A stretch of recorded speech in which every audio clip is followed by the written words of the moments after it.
Hello, people of YouTube. My name is Steve Gray. Thank you for watching. This is Gray's Guitars. Today we're going to be talking about 6 guitars that tried to predict the future, but they did not. They failed miserably. Some of these I knew about, some of them I did not.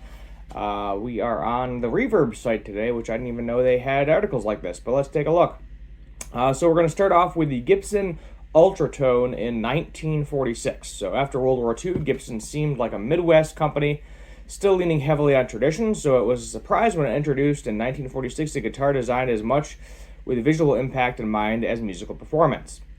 The Ultratone electric steel was designed for Gibson by Barnes and Reinecke, if I'm saying that correct, a Chicago firm of industrial designers. And it was a remarkable object with sleek lines and a prominent use of plastics. At first known as the BR1, the Ultratone had a solid maple body enameled sparkling white. The fingerboard was transparent acrylic plastic, lacquered from below to look silver, with machined fret markers and lacquered position dots in yellow and red, which Gibson called coral. An acrylic decorative plate at the headstock, lacquered silver and white with a gold Gibson logo, covered the tuners, which had red plastic buttons, injected molded by Kluson. Another plastic cover at the bridge, lacquered with red, with a stylized Moffett alongside an Ultratone, revealed a single pickup and combined bridge and tailpiece. 3 clear plastic knobs controlled volume, bass, and treble, and the jack was housed in a clear plastic plate at the rear edge behind the bridge. It was an impressive piece of modern musical art. Yeah, back then nobody liked plastic. Plastic was, I feel like, just up and coming. Nobody knew what the heck it was. Everybody was used to wood and metal on instruments. So I think a lot of people probably got scared. That and probably you get to plug it in and hear it through an amp part. Back in 1946 was something too. It looks like back then it was priced at $99.50. That's a lot of money back then. So Gibson was ripping people off even back in the 40s. The Ultratone steel was a dazzling addition to the company's lines, leaped out from the contemporarily groomy-looking wood-bodied steel and Spanish guitars. It's interesting to speculate how things might have gone had Gibson employed Barnes and Reinecke to design its upcoming solid-body electric Spanish guitar, which became the Les Paul model. The future of electric guitar design might have been very different indeed. So they don't really tell you why it failed, but I mean, I can see it. You know, a crap ton of plastic. It looks super fancy, especially for that time frame. Makes sense. Moving on to the next one here, we have the Vox organ guitar. This one I am familiar with, and this was just too much. There's just too many knobs, too many things going on. Sure, it looks cool, and I'm sure it's a fun gimmick now if you have one, but it was just too much stuff going on. Vox was a brand used by Jennings Musical Instruments, owned by Tom Jennings, who established his Jennings organ company in the late 40s. And JMI in the early 50s. JMI manufactured and distributed Vox amps, devised by Dickie Denny, and the firm's headquarters and factory were at Dartford, of the southeast of London. During 1959, Vox began also producing guitars. At the first, these were budget models, but as soon as Jennings wanted a better instrument and told his in-house designer to produce a fresh design, he came up with the Vox Phantom, introduced in 1961, which had a 5-sided body without any of the curves or conventional design. In contrast, the next new Vox was a notably curvaceous. The Phantom Mark III, later renamed the Mark IV, was introduced in 1964. Its name and the teardrop sums up its symmetrical body. So this thing is just crazy looking, like a Bigsby type thing on there. An odd variation of the 5-sided Phantom was Vox's guitar organ, the brainchild of Denny. It was first marked in 1964, but did not reach full production until a few years later. The guitar organ frets had special contacts connected to part of the innards of the Vox organ, so there was some sort of wires hooking up to the frets themselves, by the sound of it, built into the instrument's body. It was intended to offer the player the ability to create an organ sound out of a guitar, individually or simultaneously, but it was difficult to play, not least because the neck was wider at the nut than at the body. So you know how usually guitar necks, you start thin at the nut and then widen out? Well, this did the opposite effect. but it was difficult to play. Did not last long, although the regular Phantom and Mark models survived in their original form until about 1968. Micro frets. Yeah, this one I've never really seen on a guitar per se. I've seen it on an acoustic, and basically, you could move these tiny micro frets all over the place to get different notes and things. But I think it's just very expensive. It's like, if you're familiar with True Temperament, that seemed like it came out and then everybody was like, yeah, it's cool, and then like nobody really cares about it. Some people use it on a couple other guitars, but it's not like it's readily produced. So Ralph Jones started micro frets in Frederick, Maryland in 1967. It's kind of crazy. You think, you don't see any of these things until more modern times, but they've been around forever. With several products of his own, invented mine and display. His micro nut allowed adjustments of the strings length at the nut in addition to the bridge, and Jones described this in his patented a method and apparatus for correcting tuning of fretted and non-fretted instruments. Yeah, no, so technically a guitar, because you have a fret straight across, but that's not exactly where the wavelength goes of the note, which is why True Temperament has squiggly frets to make sure every single note is in tune. So technically, the guitar is an imperfect instrument, and every time you fret a note, it's not technically in tune. So the Calibrato Vibrato, holy crap, that's a mouthful, again, centered on tuning accuracy. A novel combined individual strings, bridges, and anchor means that the tone sponder's body used a novel construction method where two wooden halves were joined with metal clips and a masonite seamed gasket, that's some sort of plastic. Micro fret guitars had a very thin speedline neck, and it would be remiss to overlook an optional finish called Martin Sunburst. Just like a tobacco burst, a little bit darker, heavier on the I don't know what's with the alien antenna sticking off the one in there. So Joe's most significant move came in '68 with the Orbiter model, which had a built-in FM transmitter. Okay, that's what the antennas on the upper horn is for. You got the idea from the growing popularity of wireless controls for home garage doors. He was the first wireless system for a guitar, something we take for granted today. But at the time, it must have seemed like magic. The outfit came with the necessary FM receiver designed to plug into your amp and sit on top of it. While the system was also offered on other models, but very few were made. Wireless connections are everywhere today, of course, and it's a pity Brad Jones did not live to see them. He died in 1972, and the original microfret business collapsed soon afterwards. That's a shame.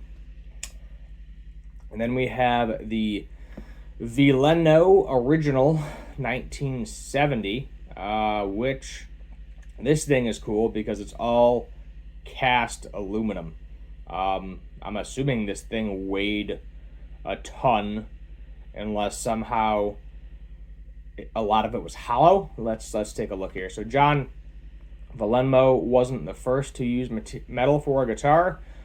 Think National for bodies, Wandere for necks, but he was among the first to apply the idea to more or less the whole for the electric instrument.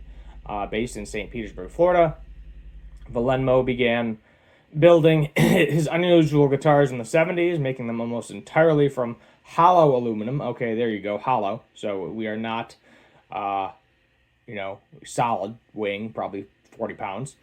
With cast necks and hand-carved bodies, the finishing them in a bright anodized colors include gold, a distinctive touch. Some of them had a V-shaped headstock into which Valenmo set a small conundrum ruby. So you put a little ruby in the headstock. That's cool. So his primary model was the original, and he knew that one of the advantages of the rigid metal construction was good sustain. The neck had no need for a truss rod, because it's not going to move, and was guaranteed to never warp. And it was said that the guitar could be stored for relatively long periods without relaxing the tension of the strings. Yeah, because the neck's not going to move; it's metal. A further benefit of the aluminum body, he claimed, was that it naturally sealed the electronic components from the outside interference. That's actually true. So that would be, back then, that might have been like but you can use either aluminum tape or copper tape, in your control cavity. As long as it's grounded off, it will help with any type of feedback. A second aluminum model was the 24-fret Traveler mini guitar, which measured just over 27 inches from top to tail. Demand for this provided even less than the original, and very few were sold. So yeah, good luck finding one of these things. Pretty much all of these guitars, good luck finding one for a reasonable price, because now it's like a piece of guitar history, and people want it just for the story. Travis Breen Kramer developed a taste for aluminum necks in the 70s, possibly influenced by Villeneuve's efforts, but his own operation did not last long. He stopped production in 77 after building around 185 guitars and became a wedding photographer, a much more predictable business. A couple more left here. So the Synth Axe from 1984. Following this thing, I've seen, I think they only made a couple of them, but I've never seen one for sale. So following some early attempts in the 70s, there were a number of creations in the 80s designed to link guitar and synthesizers. The most remarkable of these was the Synth Axe, a bizarre British concoction introduced in 84. The press release said it was not a guitar nor a guitar synthesizer. It is a new type of musical instrument which gives a guitar player the means to plug into and play a variety of synthesizers.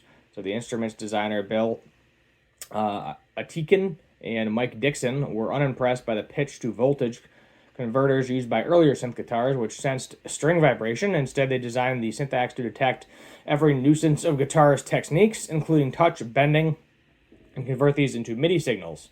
The frets on the Synth Axe fingerboard were evenly spaced, and the strings on the long angled neck were not tuned to pitch. They were there to be sensed, not to make particular vibrations. It was a shorter set of pluckable strings on the body, plus 6 pressure and velocity sensitive keys that could trigger strings that enhance and alter their sounds.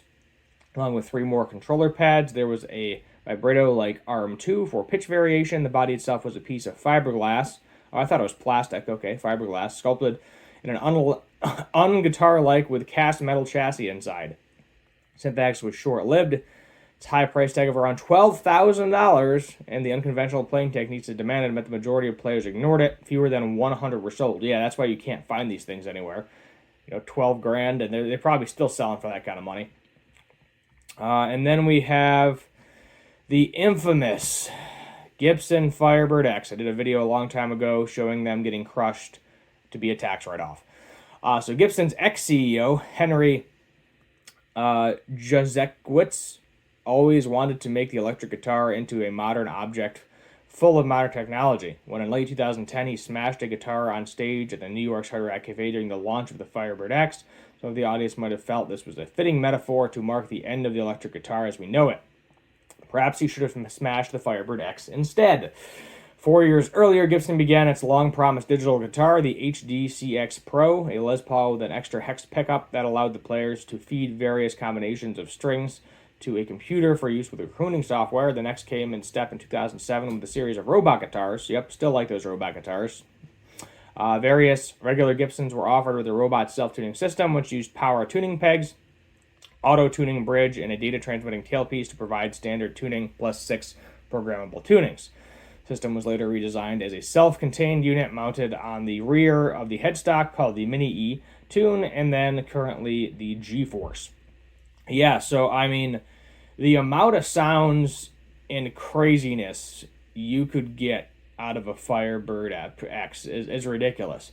But you got all of these pedals, you got all of these switches, you got to plug it into a computer, plug it into this, that, and the other thing, and it just, there's such a thing as too much, and it's too much. You know, I got overwhelmed with the Epiphone Prophecy when, you know, you got like 40 different tones you can get out of that thing by popping all the knobs, and this thing has hundreds, if not thousands, of different sounds you can get out of it. So it also says Gibson's Darkfire and Dust Tiger guitars followed, and then in 2011, that particular Firebird X. There's also a Les Paul X, which lesser known. Baffling take on the non-reverse Firebird. Had the robot tuning, 3 multiple magnet pickups, a system to store, play, and edit 55 preset tones from among the Mortifexa models, computer connection through USB, and 2 Bluetooth-controlled pedals. Among other things, guitars were baffled and have generally stayed away. Let's hope Gibson's new owners have taken note of the period of the company's recent history. Yeah, I mean, this is something that, I mean, it was a colossal failure. They were extremely expensive. They're still extremely expensive if you can find one. And it's just a mess. It's just a hot mess. Too expensive. Nobody could afford it. Way too many buttons. The old guys wanted nothing to do with this at the time. They wanted, your standard, basically what the 50s and 60s standard are now. And the new guys couldn't afford it because they were too young. So the people that were all crazy technology inclined and actually wanted this guitar at the time couldn't afford it. Nobody bought it. They sat around for like 5 or 6 years. And then, as I said, we got that video of Gibson driving an excavator over them for a tax write-off because they couldn't sell them. So that is what it is. But I think it's a cool looking guitar. I love the finish on the thing. Just rip all of the extra crap out of it, like a lot of people did with the old robots, and put them back to a standard guitar. And maybe more people will pick the thing up. But it's hard to find these now. Because, as I say, they were readily available. They got heavily discounted, but at a certain point, you can't lose money. You're a business. You have to make money off the thing. And they just couldn't. So that is what it is. But yeah, I thought this was kind of a cool article. I know it's older. This article, I think, is from like 2018, but it popped up on my Facebook page, and I was like, yeah, let's share that with the world. Why not? But 6 guitars that tried to predict the future and failed. There you have it. Let me know your thoughts in the comments down below. Subscribe, turn on that notification bell, like, share, comment, all that fun stuff. And as always, have a good one.